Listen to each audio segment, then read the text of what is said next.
तुम्ही पाहत आहात विस्टा न्यूज मराठी। जंग के एक पड़ाव पर क्षति पहुंची तो क्या हुआ? जंग के एक पड़ाव पर क्षति पहुंची तो क्या हुआ?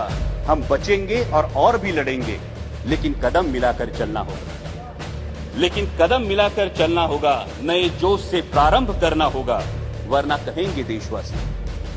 कहेंगे देशवासी अगर जीत का सेहरा सिर बंधवाना है तो पराजय का बोझ भी स्वीकारना होगा। अगर वैक्सीनेशन सर्टिफिकेट पे फोटो छपवानी है तो डेथ सर्टिफिकेट का भी जिम्मा लेना होगा। कोई भी जंग जीतने के लिए कुछ नियमों का पालन होना अत्यावश्यक होता है। जंग का पहला नियम है वो अपनी रणनीति तय होना। तो हमारी रणनीति क्या है? क्या हम इन्फेक्शन कंट्रोल करना चाहते हैं या हम डेथ्स कंट्रोल करना चाहते हैं या फिर दोनों? क्योंकि किसी भी पैंडेमिक में इन्फेक्शन कंट्रोल करना मुश्किल होता है और शुरुआती जो कदम उठाए जाते हैं उस पर यह बात बड़े पैमाने पर निर्भर होती है।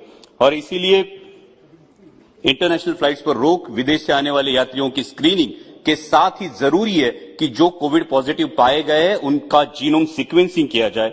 और डेथ कंट्रोल करने के लिए अर्ली डायग्नोसिस और प्रॉम्प्ट ट्रीटमेंट जरूरी है, जिसके लिए ब्लॉक या तहसील लेवल तक आरटीपीसीआर की लैब की सुविधा और टर्शरी केयर सिस्टम होना जरूरी है। जंग का दूसरा नियम होता है सेनापति का डटकर मैदान में खड़ा रहना। माननीय प्रधानमंत्री जी के नेतृत्व में हम ये जंग लड़ रहे हैं, तो मैं उम्मीद करता हूं कि आने वाले कुछ स्टेट इलेक्शन के बावजूद भी हमारे सेनापति कोरोना के मैदानी जंग में हमें डटकर खड़े दिखाई दे, न कि इलेक्शन रैलीज में। जंग का तीसरा नियम होता है a leader should lead by his own example. जब माननीय प्रधानमंत्री जी 17 अप्रैल को पश्चिम बंगाल में एक चुनावी रैली को संबोधित कर रहे थे, अध्यक्ष महोदय, उस दिन अपने देश में 2,61,000 केसेस पाए गए थे और माननीय प्रधानमंत्री जी की मौजूदगी में सोशल डिस्टेंसिंग और कोविड अप्रोप्रिएट बिहेवियर के धज्जियां उड़ते हुए पूरा देश टेलीविजन के माध्यम से देख रहा था। हमें सावधानी बरतनी होगी कि यह आलम दोहराया ना जाए। जंग का चौथा नियम होता है हर घटक की जिम्मेदारी तय होना। Health is a state subject कह के केंद्र सरकार अपना पल्ला नहीं झाड़ सकती, क्योंकि केंद्र सरकार ह्यूमन रिसोर्स और टेक्निकल एक्सपर्टीज के बारे में राज्यों से कई गुना ज्यादा सक्षम है। इसलिए आपसी समझदारी से आपसी जिम्मेदारी को तय करना होगा और उसी के साथ केंद्र की जितनी भी संस्था है, जैसे एम्स हो, एनसीडीएस हो, आईसीएमआर हो, हर इस संस्था की भूमिका और जिम्मेदारी तय हो। जंग का पांचवा नियम होता है आवश्यक आयुधों की उपलब्धता एवं तैयारी। हमारी टर्शियरी हेल्थ केयर सिस्टम सक्षम बनाने के लिए अध्यक्ष महोदय सिर्फ मास्क, वेंटिलेटर, ऑक्सीजन प्लांट या पीपीई किट आवश्यक या काफी नहीं है। उसके लिए बहुत ज्यादा जरूरी है स्किल्ड मैन पावर का होना। इस पर हमें ध्यान देना चाहिए और उसी के साथ डॉक्टर्स की ट्रेनिंग और अवेयरनेस भी जरूरी है, ताकि इनडिस्क्रिमिनेट यूज ऑफ मेडिसिन या पोस्ट कोविड या पोस्ट ट्रीटमेंट कॉम्प्लिकेशंस जैसे म्यूकरमाइकोसिस देखा गया और vascular necrosis of femur head देखा गया, इन कॉम्प्लिकेशंस को टाल सके। अब वैक्सीन की इंपॉर्टेंस हम भली भांति जान चुके हैं, लेकिन वैक्सीनेशन में जितनी देरी होगी, जितना विलंब होगा, उतना ही वायरस को म्यूटेशन करने का अवसर मिलेगा। और अध्यक्ष महोदय, यह बात मैं गौरव के साथ बताना चाहता हूं कि कोविशील्ड का उत्पादन करने वाली जो सीरम इंस्टीट्यूट ऑफ इंडिया, ये जो कंपनी है, ये मेरे चुनाव क्षेत्र में है और सबसे ज्यादा वैक्सीनेशन का परसेंटेज जहां देखा गया है वो हड़पसर विधानसभा क्षेत्र भी मेरे चुनाव क्षेत्र में। इसके बावजूद हम हमारे जगदम्ब प्रतिष्ठान के माध्यम से गवर्नमेंट की वैक्सीन छोड़कर भी 5 लाख नागरिकों का वैक्सीनेशन सीएसआर की मदद से हमारे चुनाव क्षेत्र में कर रहे हैं।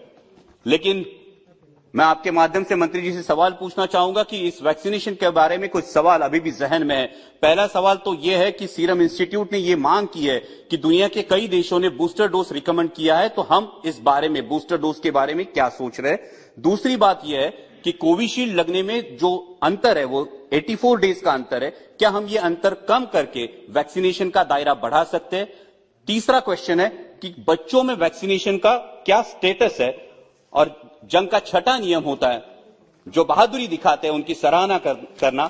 मैं माननीय प्रधानमंत्री जी की, माननीय स्वास्थ्य मंत्री जी की सराहना करता हूं और उसी के साथ हम सब जानते हैं कि महाराष्ट्र बहुत बुरी तरह से आहत था, लेकिन महाराष्ट्र के मुख्यमंत्री माननीय उद्धव जी ठाकरे, डीसीएम माननीय अजीत दादा पवार और स्वास्थ्य मंत्री राजेश जी टोपे ने जो काम कर दिखाया है वो काबिले तारीफ है। और इसी के साथ कुछ प्रशासकीय अधिकारी जैसे हमारे औरंगाबाद तथा संभाजी नगर के म्युनिसिपल कमिश्नर आस्तिक कुमार पांडे ने सुपर स्प्रेडर स्क्रीनिंग से लेकर स्मार्ट एम्बुलेंस तक कई ऐसे कदम उठाए जिनको देश भर में दोहराया गया। हमारे मुंबई के कमिश्नर इकबाल सिंह चहल ने मुंबई की पॉपुलेशन डेंसिटी और केस लोड को मद्देनजर रखते हुए भी अध्यक्ष महोदया ऑक्सीजन की बिल्कुल किल्लत महसूस नहीं होने दी और एक सक्षम पब्लिक हेल्थ सिस्टम क्या होता है इसका उदाहरण पेश किया। हमारे पूना के डिविजनल कमिश्नर सौरभ राव ने प्रोएक्टिव मेजर्स लेके ड्रग्स और ऑक्सीजन की ऐसी उपलब्धता कराई कि आसमान को छूने वाला डेथ रेट उन्होंने बहुत अच्छी तरीके से कंट्रोल किया। इन सभी प्रशासकीय अधिकारियों, इन जैसे सभी प्रशासकीय अधिकारियों की मैं सराहना करना चाहूंगा। और सातवां और आखिरी नियम जंग का होता है जंग के अप्रत्यक्ष जो परिणाम है उनका ख्याल करना। जैसा हमने देखा कि कोरोना के चलते कई कंपनियां, कारोबार ठप हो गए। अभी आंकड़े सामने आए कि 20,000 कारोबारियों ने अपनी जान दे दी। कई कंपनियों ने अपने एम्प्लॉयज में कटौती की है। उनके भविष्य के बारे में हमें सोचना होगा। इस दौरान बैंकों ने ईएमआई में आम आदमी को कोई सहूलियत नहीं दी। अगर दोबारा ऐसे संकट का सामना करना पड़े तो इस बारे में सर्वांगीण विचार करना होगा। आज भी देश में ओमिक्रॉन के लेकर एक पैनिक सी है। अध्यक्ष महोदया, मैं माननीय मंत्री जी से आह्वान करना चाहूंगा कि इस पैनिक के बारे में एक स्पष्ट सूचना अगर देश को मिले तो देश में जो कारोबारों में जो भी पैनिक तैयार हो रही है, आम आदमी में जो पैनिक तैयार हो रही है, उसे राहत मिले। और एक गौरव की बात मैं बताना चाहूंगा कि हमारी फ्लोर लीडर सुप्रिया जी सूले की अगुवाई में महाराष्ट्र में जिन बच्चों के माता पिता कोरोना में गुजर गए हैं, उन अनाथ बच्चों के लिए राष्ट्रवादी कांग्रेस पार्टी की तरफ से राष्ट्रवादी जिवलक करके अभियान चलाया जा रहा है। मैं केंद्र सरकार से दरख्वास्त करूंगा कि इस अभियान को अनाथ बच्चों के लिए देश स्तर पर अवलंब करें। और अंत में अध्यक्ष महोदय इतना ही कहूंगा, जंग के एक पड़ाव पर क्षति पहुंची तो क्या हुआ, जंग के एक पड़ाव पर क्षति पहुंची तो क्या हुआ, हम बचेंगे और भी लड़ेंगे, लेकिन कदम मिलाकर चलना होगा। लेकिन कदम मिलाकर चलना होगा, नए जोश से प्रारंभ करना होगा, वरना कहेंगे देशवासी अगर जीत का सेहरा सिर बंधवाना है तो पराजय का बोझ भी स्वीकारना होगा। अगर वैक्सीनेशन सर्टिफिकेट पे फोटो छपवानी है तो डेथ सर्टिफिकेट का भी जिम्मा लेना होगा। धन्यवाद अध्यक्ष महोदय।